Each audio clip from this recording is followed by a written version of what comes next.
Puppy puppy பாப்பி குட்டியே அச்சிக்க அச்சிக்க அச்சிக்க ஒரு dance ஆடு.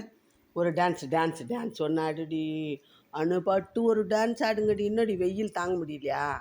வெயில் தாழ முடியலையா? மே மாதம் வெளியே போகக்கூடாதுன்னு இருக்காங்க, புரியுதா? அதனால் நீயும் வீட்டுக்குள்ளேயே இரு. நல்லா காத்தோட்டமாக தான் நம்ம வீடு இருக்குது, டைல்ஸ் தரையில் நல்லா ஜம்முன்னு இரு. நான் கூட வெளியே போகிறது கிடையாது பப்பியே, வீட்டுக்குள்ளே தான். நல்லா சோறு வடித்து பழையதை சொன்னுக்குன்னு தண்ணியை ஊற்றி மோர் போட்டு, முதல் நாள் சோறு வடித்து அதில் தண்ணியை ஊற்றி மோர், வெங்காயம், சின்ன வெங்காயம், மோர் இதோடவே தான். இன்னொட்டு ஒரு நாள் அந்த மோர் சாதம் தான் பழையது. அதுவும் அந்த பழையதில் இருக்கிற குழுமை வேறு எதுலேயும் கிடையாது. நீங்கள் நல்லா தயிர் பாலை வாங்கி தயிர் ஊற்றி தரேன். தயிர் குடிச்சுடு நல்லா மத்தியானத்துக்கு. சாப்பிட்டுட்டு தோசை கீசை தின்னுக்குன்னு அப்படியே காலத்தை விட்டுடலாம் இந்த மாதத்தை, சரியா? இந்த சிக்கனு மட்டன் சாப்பிட்லாம் தான், அது கூட ரொம்ப வேணாம். சிக்கனு அது இது எதையுமே வேணாம், இறா வேணாம்.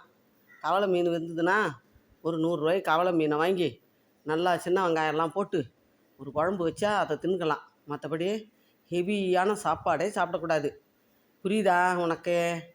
நான் உக்காந்து பேசிங்கிறேன், நீ திரும்பி என்ன உக்காந்துங்கிற? என்ன பாரு, பார்க்க மாட்டேன். அப்போ நான் சொல்கிறேன்ல, கதையாக சொல்கிறேன் உனக்காக தானே சொல்கிறேன். இறப்பு வாங்குதில்ல. இப்போ தயிர் சாப்பிட்டேன், தயிர் மட்டும் மத்தியானத்தில் ஒரு டம்ளர் தயிர் சாப்பிடு. ஐஸ்கிரீம் வாங்கி தரேன் சாப்பிடு. தோசை இட்லி அந்த மாதிரி பொருள் சாப்பிடு. காரமே சாப்பிடக்கூடாது நீயும் நானும், புரியுதா? சூப்பராக காலத்தை ஓட்டுவோமா மே மாதத்தை. ஓகே.